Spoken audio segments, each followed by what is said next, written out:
में शिव शंभू संग होगी होरी। प्रणाम देवराज। देवगण, देवियों, आप सभी को आने में इतना विलंब क्यों हुआ? आपकी प्रतीक्षा कर रहे थे हम सभी कब से।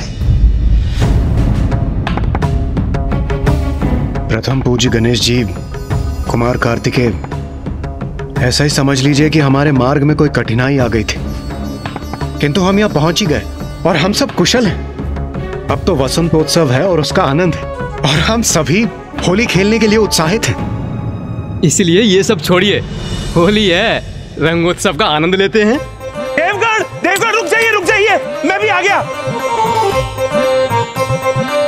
हर हर महादेव, होली है।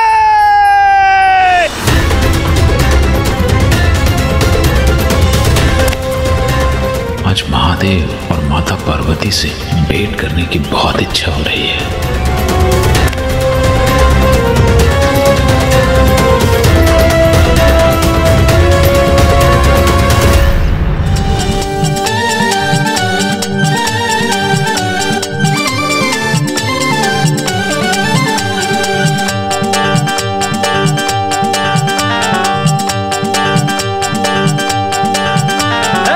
बसंत रंगों की बौछार पुष्पों से आज भीगी रे धरा।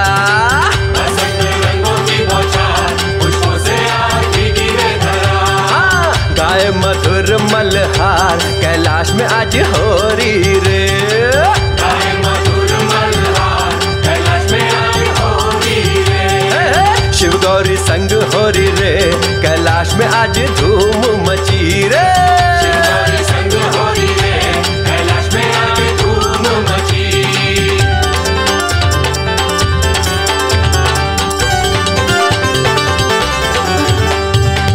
गणेश कार्तिक आज मगन रे, हर्षित इंद्र और देवता गण रे। गणेश कार्तिक आज मगन रे, हर्षित इंद्र और देवता गण रे। शिव गौरी संग हो रही रे, कैलाश में आज धूम मची रे। शिव गौरी संग हो रही रे, कैलाश में आज धूम मची। बसंत रंगों की बौछार पुष्पों से आज भीगी रे धरा।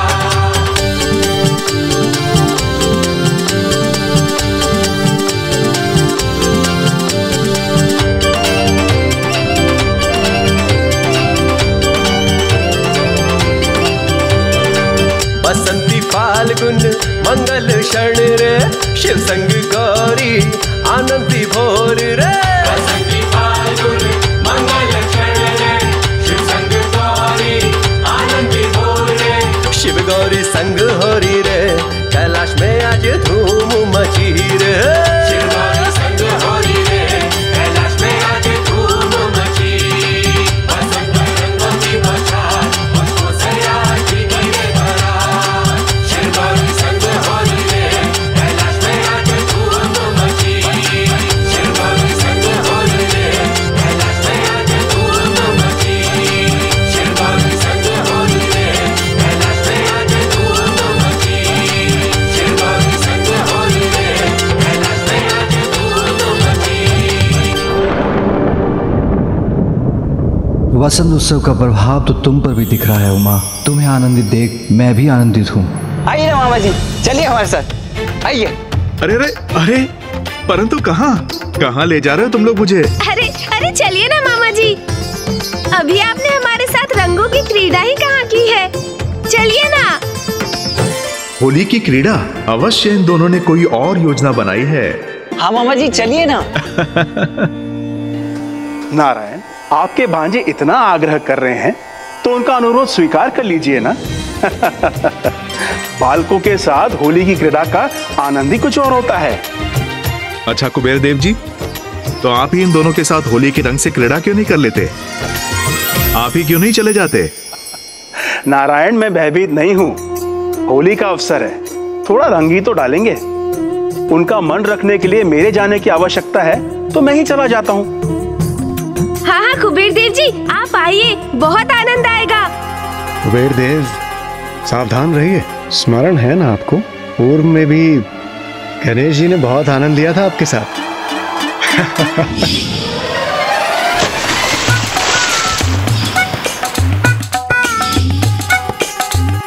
नहीं नहीं, आज तो वसंत उत्सव है। आज तो मात्र रंगों की ही क्रीड़ा करेंगे गणेश जी। देवराज, आज ऐसा कुछ नहीं होगा, मुझे पूरा विश्वास है। आइए गणेश जी, आप दोनों मुझ पर रंग डालेंगे तो मैं भी तो डालूंगा। ऐसे थोड़ी जाने दूंगा आप दोनों को। गणेश जी, कार्तिकेय जी। अवश्य कुबेर जी, अवश्य।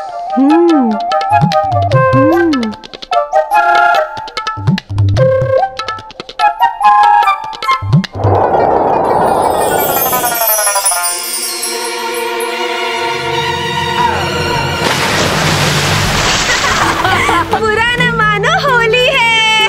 नारायण क्यों नहीं आ रहे थे इनके साथ? कुबेर देव जी, होली है। क्या हुआ कुबेर देव जी? आप तो इन दोनों के साथ होली का आनंद लेना चाहते थे, ले लिया आनंद। नारायण, अब तो मेरे साथ परिहास मत कीजिए। आप तो बुरा मान गए। अभी तो इन दोनों ने कहा कि बुरा ना मानो, होली है। बुरा न मानो, होली है। होली है।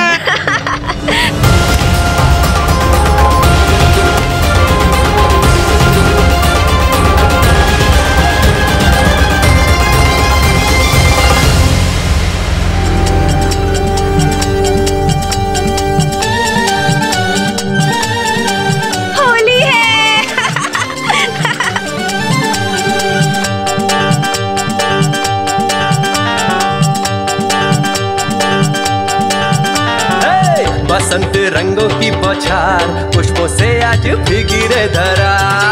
बसंत रंगों की बौछार, पुष्पों से आज भीगी रे धरा। हाँ, गाए मधुर मल्हार, कैलाश में आज हो रही रे। गाए मधुर मल्हार, कैलाश में आज हो रही रे। शिव गौरी संग हो रही रे, कैलाश में आज धूम मची रे। शिव गौरी संग हो रही रे,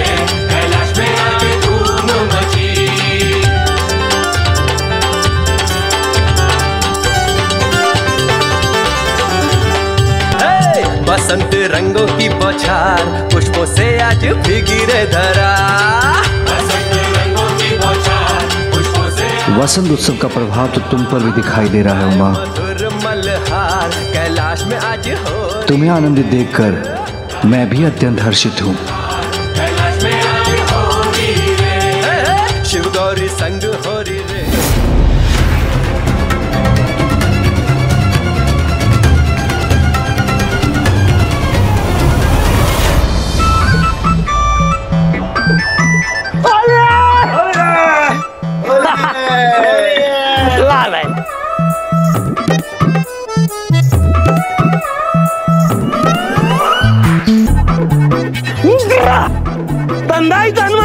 धंधा कर लेती है। बनाते जाओ, पीते जाओ, बनाते जाओ, पीते जाओ। माँ तो ऐसे ही खड़ी है, मैंने तो माँ पर रंग ही नहीं डाला। अब भी डालता हूँ, अब आनंद आएगा।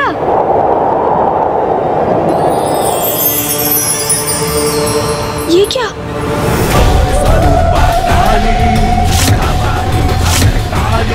माता अपने महाकाली रूप में? पुत्र का प्रणाम स्वीकार कीजिए माता। उमा,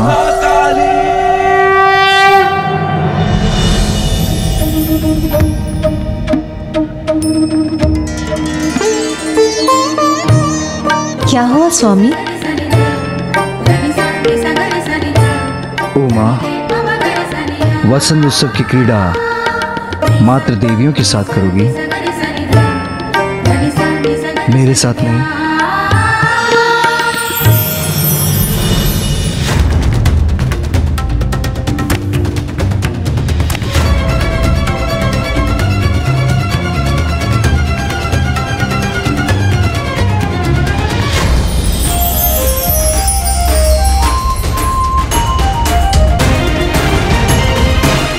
बस अब मैं कैलाश पहुंचने ही वाला हूं। अब कुछ ही क्षणों के पश्चात मैं महादेव और माता के दर्शन पाकर धन्य हो जाऊंगा।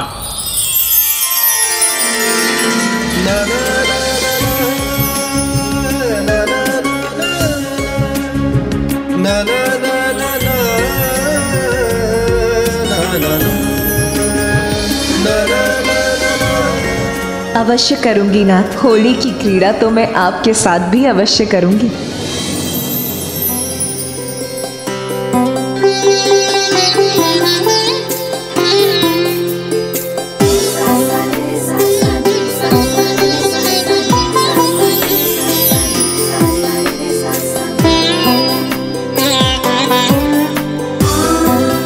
मेरा गुलाल स्वीकार कीजिए प्रभु।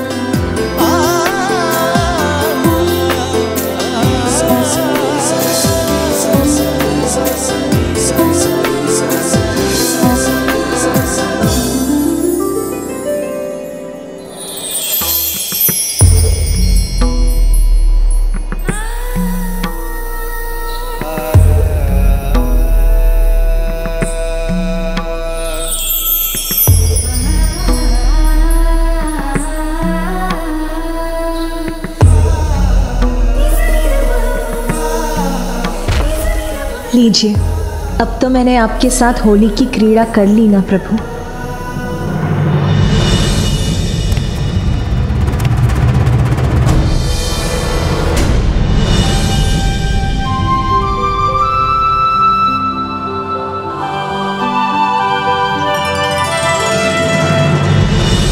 ओ माँ,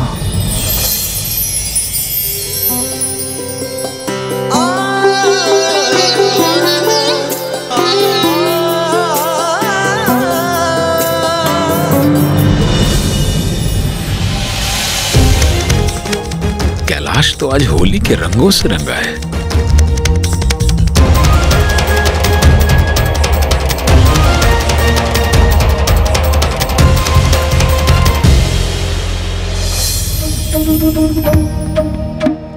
अभी हमारी होली कहाँ संपन्न हुई उमा? तुमने तो हमको गुलाब लगा दिया, हमने तुम्हें कहाँ लगाया। अभी बारी मेरी है।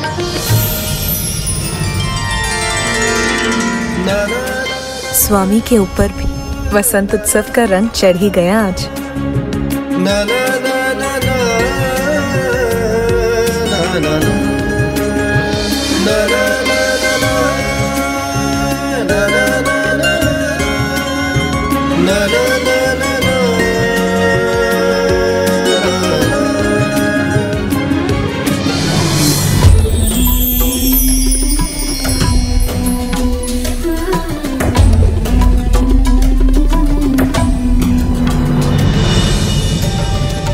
मुझे जाने दो, मुझे महादेव के दर्शन करने हैं।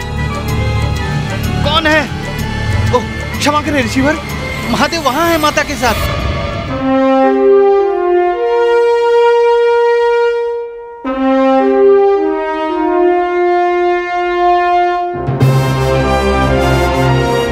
उचित है।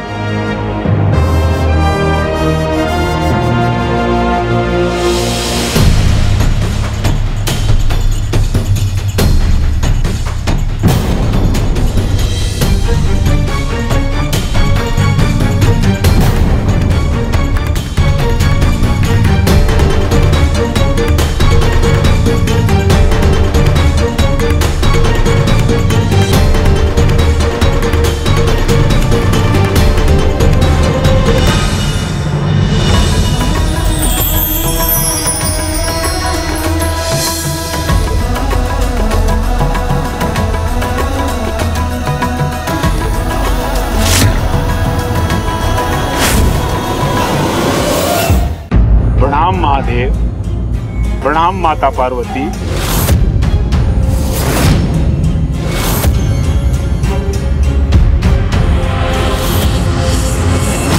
प्रणाम महादेव, प्रणाम माता पार्वती।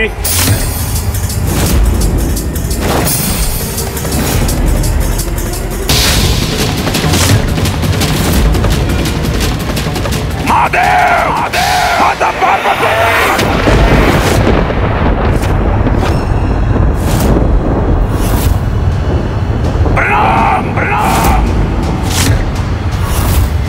ऋषि दुर्वासा यहाँ? ऋषि दुर्वासा?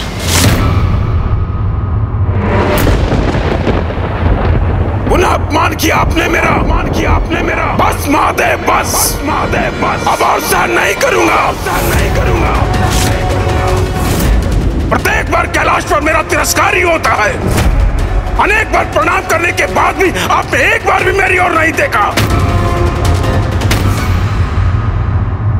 आपका ध्यान तो एक दूसरे पर ही रहा। और माता, आपके परम भक्त का इतना ही महत्व है।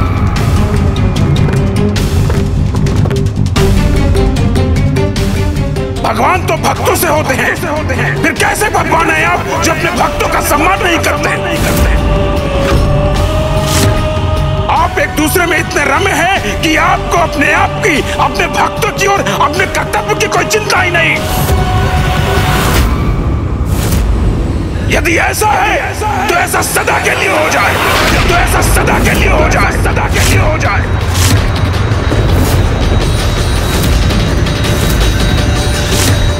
ये कैसा शाप दिया ऋषि दुर्वासा ने? इसका क्या परिणाम होगा?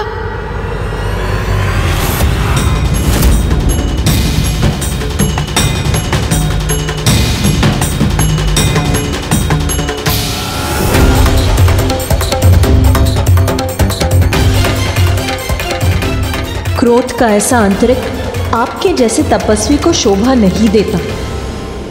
नहीं भैया, आप कुछ मत कीजिए, कुछ मत कहिए। आप अपने क्रोध से ऋषिवर की क्रोध की ज्वाला में और घृत मत डालिए। आप दोनों का परम भक्त हूं मैं। इतने समय से मैं आप दोनों का अभिवादन कर रहा हूं। अपने भक्तों के प्रति आपका यह कैसा अनुचित व्यवहार है महादेव? माता, ऋषि दुर्वासा, शांत हो जाइए। नहीं नारायण, आज आप भी नहीं आएंगे एक भक्त और उसके भगवान के मध्य में। अपने आवेश में ऋषिवर मर्यादा की सभी सीमाएं लांघ रहे हैं। मामा जी से भी क्रोधपूर्ण संवाद कर रहे हैं वो। ये उचित नहीं है। सत्य है, ऋषिवर का क्रोध अपने चरम पर होता है तो वो सब कुछ भूल जाते हैं कि इस क्रोध का क्या परिणाम होगा। महादेव और माता के श्रेष्ठ भक्तों में से एक हूं मैं। महादेव और माता का दर्शन मेरा अधिकार है, वही प्राप्त करने आया हूं। ऋषि दुर्वासा के क्रोध का आवेग तो बढ़ता ही जा रहा है। कहीं ये पुनः महादेव को श्राप देकर कोई बड़ा अनिष्ट ना कर दे। ये कैलाश है, जगत पिता महादेव और जगत जननी माता पार्वती का परम पावन निवास। कैलाश, जहाँ आपके भक्त आपके दर्शन हेतु आते हैं, किंतु आपको भक्तों की चिंता ही नहीं। यदि ऐसा है तो आप किसी निर्जन स्थान पर वास क्यों नहीं करते, जहाँ निर्विघ्न आप एक दूसरे में रमे रह सके? यदि ऐसा है तो आप किसी निर्जन स्थान पर वास क्यों नहीं करते, जहाँ निर्विघ्न आप एक दूसरे में रमे रह सके? ऋषि दुर्वासा, अपने क्रोध पर नियंत्रण कब पाएंगे आप? बसंत उत्सव के शुभ अवसर पर कैलाश आकर आपने महादेव और मुझे इतना कुछ कह दिया। यहाँ तक कि यहाँ से जाने की बात भी कह दी। आज इस शुभ दिवस पर हम अपने किसी भी भक्त को निराश नहीं करेंगे।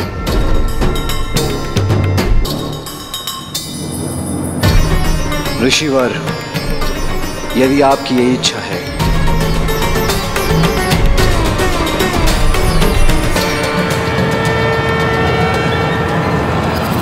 तो यही होगा। तो यही होगा। तो यही होगा।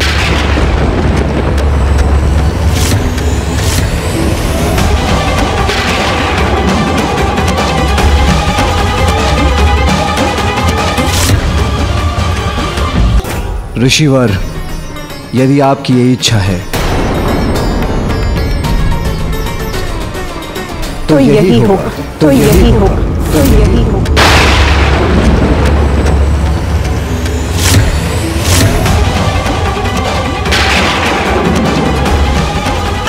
कैसे जा सकते हैं?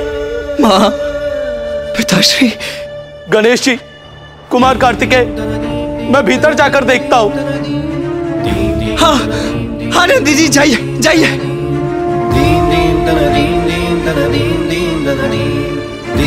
हम भी ढूंढते हैं महादेव। प्रभु, कहाँ चले गए आप? हमें छोड़कर मत जाइए प्रभु, हमें छोड़ के मत जाइए। कहाँ चले गए महादेव? माता, महादेव। आज वसंतोत्सव के शुभ दिवस पर कैसा अनर्थ हो गया।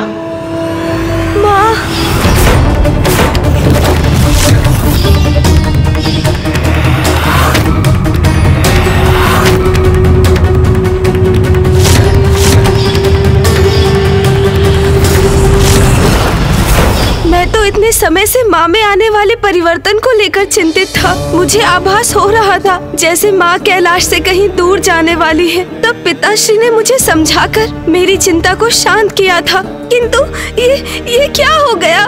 माँ और पिताश्री दोनों ही कहीं चले गए। अब हम क्या करेंगे? कहाँ गए होंगे वो? नंदी जी,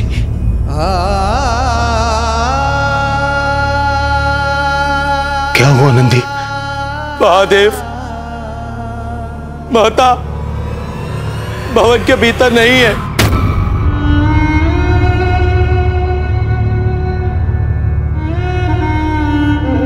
मैंने समस्त भवन ढूंढ लिया, वो कहीं नहीं मिले। अर्थात पिताश्री और माँ दोनों ने ही कैलाश का परित्याग कर दिया।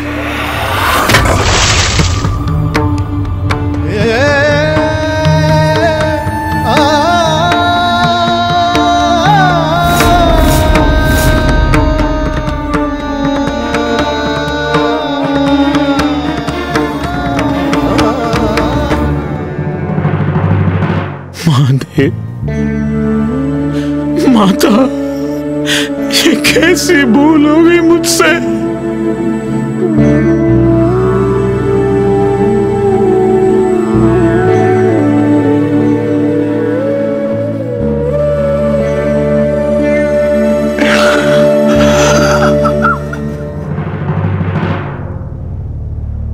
क्रोधावश में मैंने ये कैसा कटु वचन बोल दिया। अब क्रोध त्याग कर दुर्वासा अपने पश्चाताप की अग्नि में तप रहे हैं। जिस भक्त के जीवा से ऐसे कठोर वचन सुनकर महादेव और माता को कैलाश त्याग के जाना पड़ा, उस भक्त को अब जीवित रहने का कोई अधिकार नहीं। मैं अब जीवित नहीं रहूंगा। मैं अपने प्राण त्याग दूंगा, अपने प्राण त्याग दूंगा, प्राण त्याग दूंगा, प्राण त्याग दूंगा। ऋषि दुर्वासा,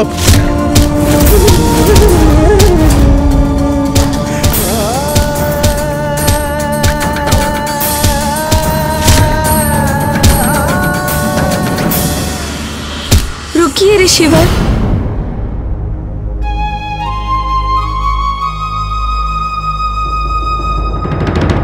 ये आप क्या कर रहे हैं ऋषिवर? कितना विशाल है गणेश का हृदय। अपने दुख को परे कर वो ऋषि दुर्वासा को सांत्वना दे रहा है, उनके दुख को शांत कर रहा है।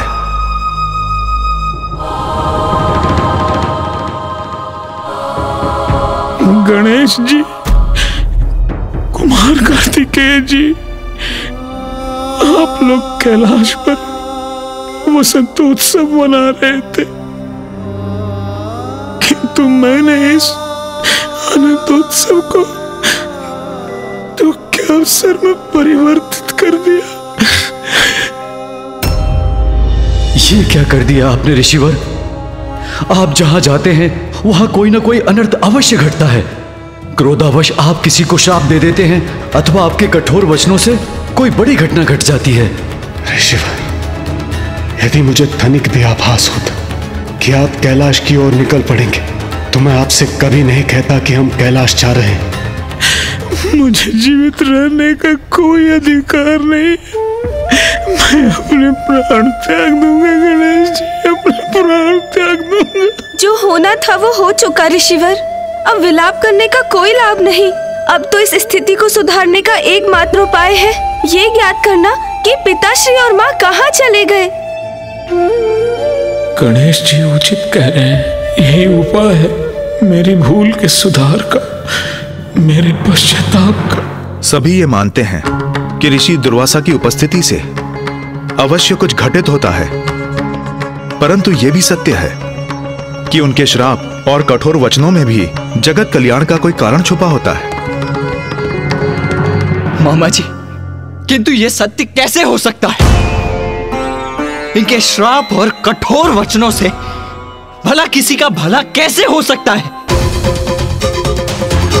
इनके कठोर वचनों के कारण ही तो माँ और पिताश्री अपने निवास स्थान कैलाश को त्यागने पर विवश हो गए। कुमार कार्तिकेय, मुझे ज्ञात है आप मुझसे कुपित हैं, किंतु जो नारायण ने कहा वो सत्य है। मैं ही हुआ भागा हूं जिसने अपनी पत्नी को भी शाप दे दिया था।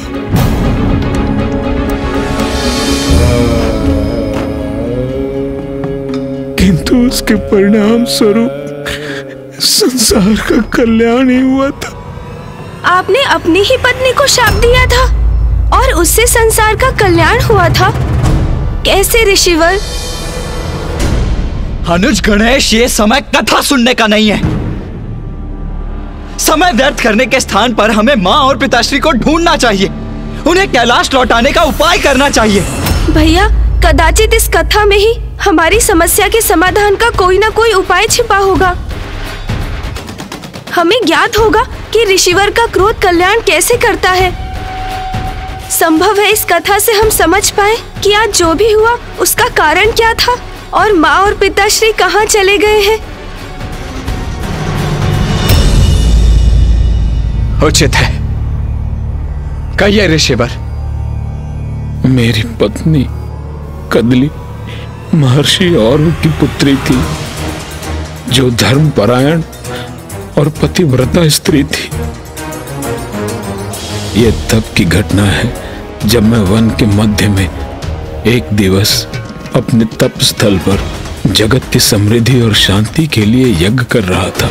उसी अंतराल मध्याह्न में मैं विश्राम करने के लिए लेटा और निद्रा ने मुझे घेर लिया। घोर निद्रा के मध्य मेरी पत्नी कदली कब वहां आई मुझे ज्ञात ही नहीं हुआ। स्वामी की पूजा के लिए पुष्पादि ले आई हूं मैं। उनके संध्या वंदन का समय होने ही वाला है।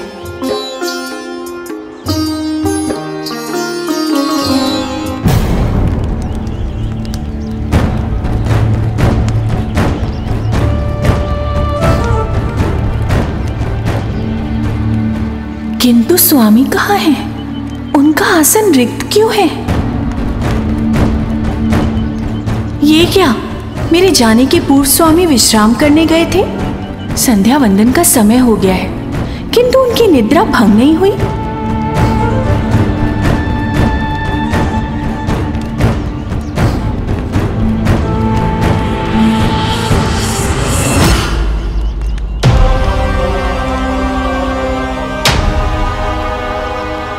यदि मैंने अभी इन्हें इनकी निद्रा से नहीं उठाया तो स्वामी का संध्या वंदन नहीं हो पाएगा, जो अनुचित होगा और कदाचित जिसके कारण इनका क्रोध मुझ पर बरसेगा। किंतु कदाचित स्वामी की निद्रा भंग कर उनके विश्राम में विराम डालने पर भी वो मुझसे क्रोधित होंगे। क्या करूं मैं? स्वामी को उनकी निद्रा से उठाऊं अथवा नहीं?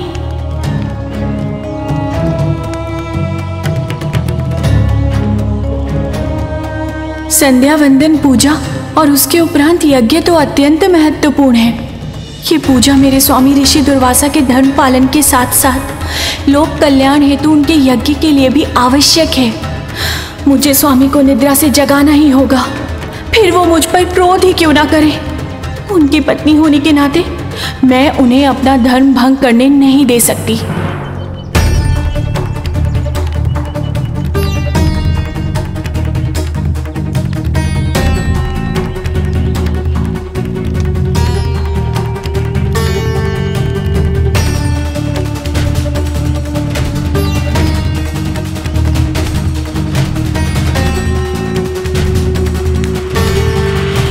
स्वामी,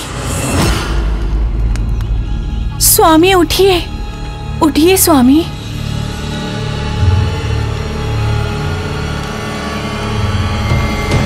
स्वामी मैं आपसे अनुरोध करती हूँ, उठ जाइए स्वामी, उठ जाइए। कौन है जो मुझे मेरी निद्रा से जगाने का दुस्साहस कर रहा है? वो जो कोई भी हो, मैं उसे भस्म कर दूंगा।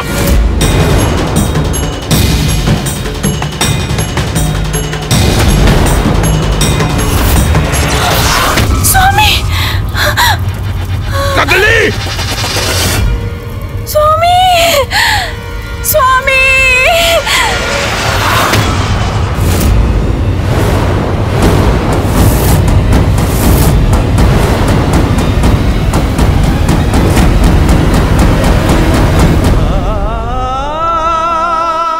कदली,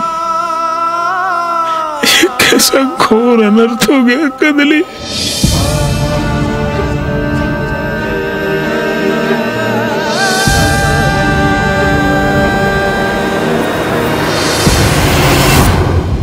मनुष्य का एक ही दोष उसे बार बार पछताने पर विवश कर देता है। क्रोध में आकर मुझसे कितना बड़ा अपराध हुआ।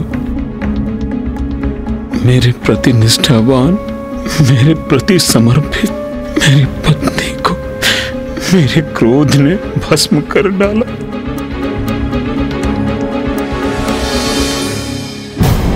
ऋषिवर, जो भी हुआ बहुत दुखद हुआ, किंतु इसमें किसी का कल्याण कहाँ? गणेश जी, ये समझने के लिए आपको पूरी कहानी सुननी पड़ेगी। अपने क्रोध के कारण अपनी पत्नी को खोकर मैं बहुत ही शोकाकुल था और पुत्री कदली,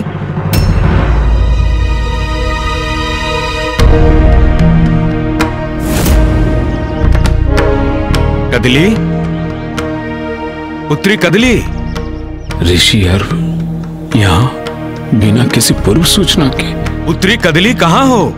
मैं अत्यंत व्याकुल था, अपनी पत्नी की भस्म से दूर नहीं जा पा रहा था और उसी समय कदली के पिता ससुर श्री ऋषि और वो अपनी पुत्री से भेंट करने वहां आ गए। अरे देखो, मैं आया हूं तुमसे मिलने। बेटी कहाँ हो? ऋषि दुर्वासा, मैं ससुर श्री से कैसे कहूं कि मैंने क्रोधवश में उनकी पुत्री को भस्म कर दिया। मेरे इस अपराध का दंड तो मुझे मिलना ही चाहिए, किंतु एक पिता अपनी पुत्री का एहसान देखकर कैसे सह सकेंगे? कहीं वो ये सुनकर अपना ही कोई अनिष्ट कर बैठे तो। मैं समझ ही नहीं पा रहा था कि मैं करूं तो क्या करूं। एक पिता को कैसे बताऊं कि मेरी क्रोधाग्नि से उनकी पुत्री और मेरी पत्नी भस्म हो चुकी है। प्रणाम ऋषि दुर्वासा। मैं अपने तीर्थ यात्रा से लौट रहा था। मार्ग में आपका तपोस्थल भी पड़ता था, तो मैंने सोचा क्यों ना अपनी प्रिय पुत्री कदली से भेंट करता चलूं। कहाँ है पुत्री? दिखाई नहीं दे रही है। ऋषिवर के प्रश्न का क्या उत्तर दूं मैं? क्या हुआ ऋषि दुर्वासा? कोई बात है क्या? सब कुशल तो है? ऋषि दुर्वासा, मेरा मन व्याकुल हो रहा है। पुत्री कदली, कहाँ है मेरी पुत्री? कहाँ है मेरी पुत्री कदली? बताइए। ऋषिवर, आपकी पुत्री और मेरी पत्नी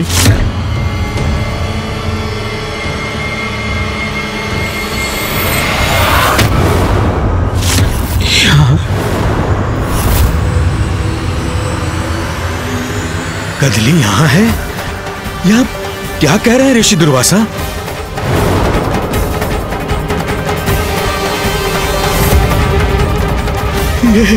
ये भस्म अर्थात कदली नहीं। ऋषिवर, मैं गहरी निद्रा में था।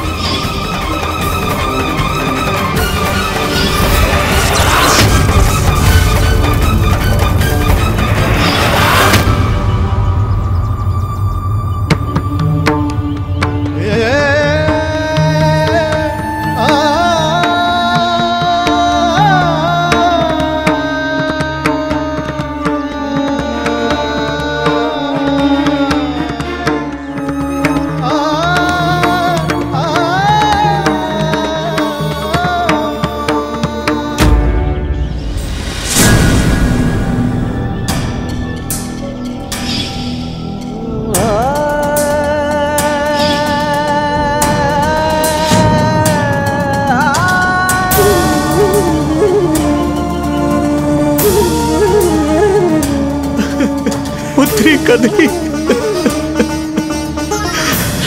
मेरे क्रोध के कारण ये घोर अनर्थ हुआ है ऋषिवर।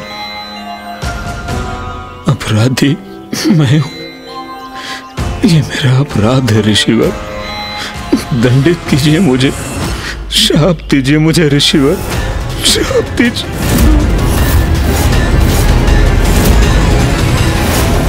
शाप दीजिए मुझे ऋषिवर। मैं आपको शाप नहीं दूंगा ऋषि दुर्वासा।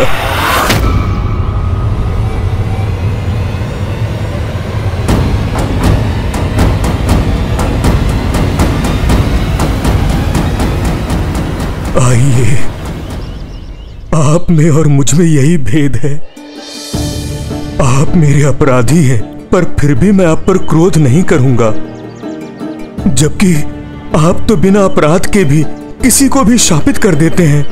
किंतु आपके क्रोध में भी ईश्वर की किसी परम इच्छा का संकेत छिपा है।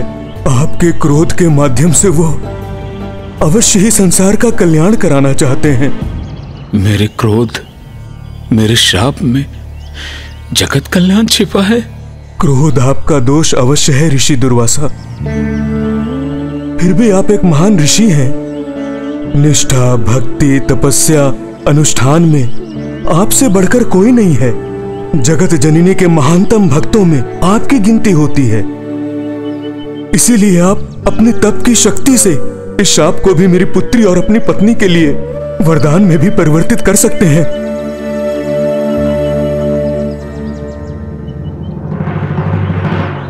उचित है ऋषिवर।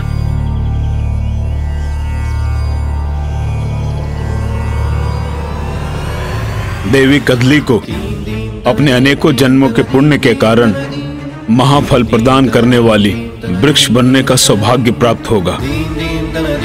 ऐसा फल जो प्रत्येक पूजा और यज्ञ का भाग बनेगा, जो समस्त जीवों को संपूर्ण पोषण देगा, और ये मेरे वरदान के कारण होगा। देवी कदली, मैं तुम्हें वरदान देता हूं, तुम कदली फल के वृक्ष के रूप में उत्पन्न होगी।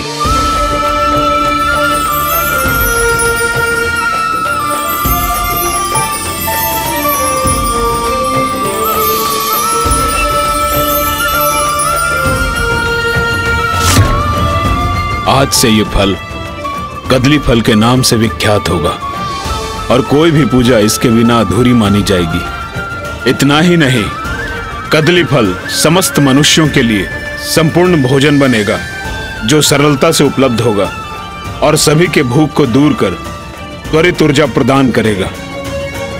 ऋषिवर का शाप तो जग के लिए वरदान बन गया। जगत को एक ऐसा फल मिला जो हर पूजा के लिए आवश्यक है। आशा है ऋषिवर के इस क्रोध का भी अब कोई ऐसा ही फल मिलने वाला है।